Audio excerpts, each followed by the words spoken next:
এটা তোমার বন্ধু না? হ্যাঁ। বেয়াদব মেয়ে কোথাকার। আমাকে মাফ করে দাও।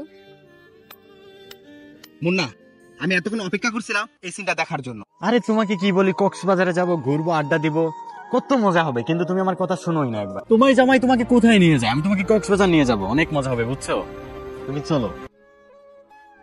হাতিজা রুম টুম তলা বেরো কই গেল গা? প্রত্যেকদিন বিকেলের বাসার থেকে বেরোয়। দেখি একটা ফোন দেই, কই আছে দেখি। বুঝছো? আমার ফোন আছে, চুপ কথা বলো না। হ্যালো, হ্যাঁ খাদিজা, কই তুমি? আমি একটু আমার বান্ধবীর বাসায়। বান্ধবীর বাসায় গেছো? কই বাসা বের কোনো শব্দ তো পাচ্ছি না, একদম নিরিবিলি। কই গেছো সত্যি করে বলো তো? আরে আমার বান্ধবী নিয়ে একটু ফুচকা খাইতে বাইরে আসছি। বান্ধবীর সাথে গেছো? বাসায় কখন আসবা? আসি বলতেছে একটু পরে। আচ্ছা তাড়াতাড়ি আসো। আচ্ছা ঠিক আছে, থাকো। একটু ফোন দিছে তো, কি হয়েছে?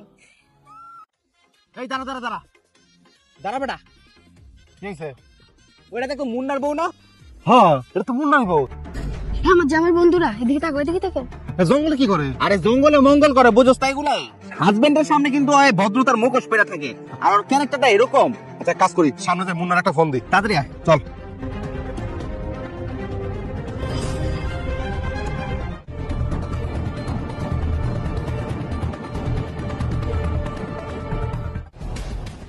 তো মুন্নার তাড়াতাড়ি একটা ফোন দে। ফোন দিতেছে। আর ওর বোর ক্যারেক্টারটা কিরকম এটা তো জানাতে হবে।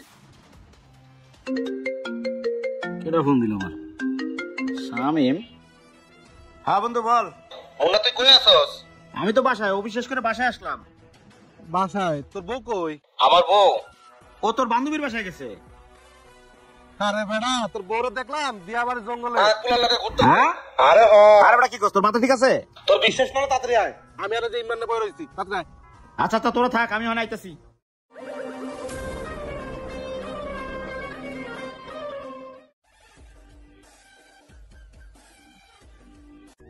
চিন্তা করছস দেশটা কেমন হইলো? মানে হাজবেন্ডও কন্ট্রোল করতেছে, আবার বয়ফ্রেন্ডও কন্ট্রোল করতেছে। আমার মাথা খুলে আইছে। তোর বউরে দেখলাম মাত্র দিক দেখে। আয় আমার লোক আয়। তোর বউর চরিত্রটা কেমন আছে তোর নিজের চোখে দেখছি। তুই তো কখনো বিশ্বাস করছ না তোর বউ নাকি ভদ্র।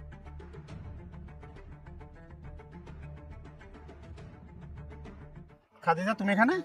তুমি এখানে, তোমার না বাসা থাকার কথা? না আমি একটু কাজে আসছি। ওকে। বান্ধবীর বাসা থেকে ফ্রেন্ডের সাথে দেখা করতে আসলাম। ও এটা তো ফ্রেন্ড হয়। পরিচয় হও। এই তুমি পরিচয়, আমার হাজবেন্ড অনেক ভালো মনের মানুষ। ভালো আছেন না? হ্যাঁ ভাইয়া। এমন না। তা কতক্ষণ থাকবে এখানে? আসতেছি, তুমি যাও। এই তাহলে বাসায় আসেন একদিন। ইনশাআল্লাহ।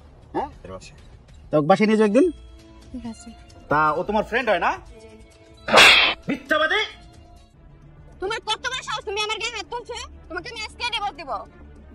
ডিভোর্স দিবি না? নির্লজ্জ বেয়াদব মহিলা কোথাকার। তোর আজকে মুন্না রাস্তাঘাটে কি শুরু করছস? তুই কি পাগল হয়ে গেছস? এসব কাজ ঠান্ডা মাথায় করতে হবে, মাথা গরম করলে কোনো কিছু করা যাবে না। দাঁড়া, আমি ওর সাথে কথা বলতাছি। এই তোমার নাম কি? মাসুম। ও তুমি কি খাদিজাকে ভালোবাসো? হ্যাঁ, আমি তাকে অনেক ভালোবাসি। খাদিজা তুমি তাকে ভালোবাসো? হ্যাঁ, আমাকে অনেক ভালোবাসি। আর তুমি কি ওর বিয়ে করতে চাও? হ্যাঁ, করতে চাই। কি করছ দোষ? এখন এখানে তো আর কিছু বলার নাই। কেন চিন্তা করছো? আচ্ছা ঠিক আছে, তুমি ওর ডিভোর্স দিয়ে দাও। ডিভোর্স দিয়ে দাও। আজকে আমি আর স্বামী তোমাদেরকে কাজী অফিসে নিয়ে বিয়ে করাই দিব। চলো। আচ্ছা। কি বলো স্বামী? হ্যাঁ বন্ধু শোন, এগুলো না ঝামেলা করিস না। ভাবি যেহেতু তোর সাথে সংসার করতে চাই না, ভাবি তোকে ডিভোর্স দিয়ে দিচ্ছে, তুই তোর মতো আলাদা হয়ে যা। চলো। আরে ভাইরা, আপনারা কি পাগল হয়েছেন? ওর মতো বিবাহিত একটা মেয়েকে আমি বিয়ে করব? আমার কত সুন্দর ভবিষ্যৎ সামনে পড়ে আছে। ওর মতো মেয়েকে আমি বিয়ে করব, যে কিনা হাজবেন্ড রেখে আমার সাথে রিলেশন করছে, দুদিন পর আমাকে রেখে অন্য কারোর সাথে রিলেশন করবে না, তার কি গ্যারান্টি? তুমি এতদিন কি করছো? ভাই আমি টাইম পাস করছি। মাসুম, তুমি এগুলো কি বলতাছো? তুমি আমাকে বিয়ে করবে না? তুমি আমার সাথে এতদিন টাইম পাস করছো? তোমার জন্য আমি আমার হাজবেন্ডকে ছেড়ে দিছি। তুমি আমার সাথে এমন খেলা করতে পারলা? তুমি আমার কখনো সামনে আসবে না। আমাকে মাফ করে দাও। মুন্না, আমি এই সিনটা দেখার জন্য এতক্ষণ অপেক্ষা করছিলাম। এখন তুই সিদ্ধান্ত নে, তুই বউকে তুই ক্ষমা করে তুই বাড়িতে নিয়ে যাবি নাকি এখানে ছেড়ে চলে যাবি? দোস্ত, তোরা আমার চোখ খুলে দিছিস। তোরা না বলাতে আমি জানতামই না তো কত বড় কালসাপ। কাল লাগে নিয়ে দ্বিতীয়বার ক্ষমা করা যায় না।